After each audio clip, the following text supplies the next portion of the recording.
Hi, I'm Brielle and Vic. I'm going to be doing a kidney dissection.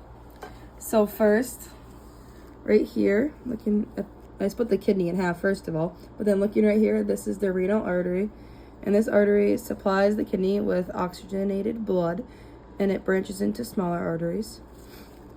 And then moving over to here, this is the renal vein.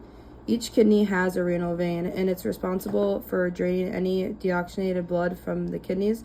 And this vein also carries blood that has not been filtered and brings it back into the inferior vena cava. And then, right here, under all this, is a ureter. And this muscular tube carries urine from the kidney's pelvis to the bladder. And the walls are lined with smooth muscle that contracts, and it helps move the urine. Okay, so now we're going to look at the medial part of the kidney. So first, right up here above the artery, we have the hilus, and it's known as the doorway on the medial side of the kidney, and it's where the artery, vein, ureter, and the nerves enter and exit the kidney. And then in the middle here, we have the pelvis.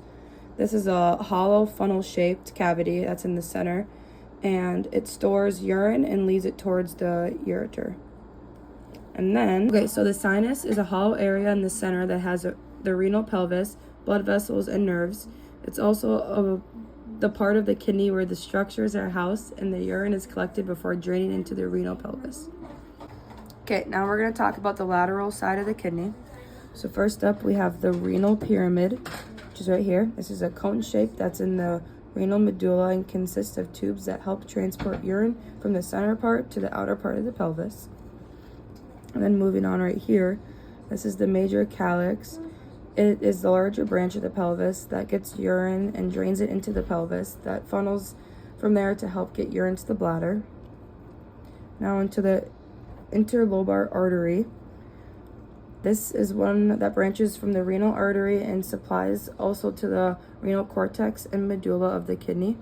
And then right next to it is the vein, and it runs along the side of the arteries and collects deoxygenated blood from surrounding areas and drains into the renal vein.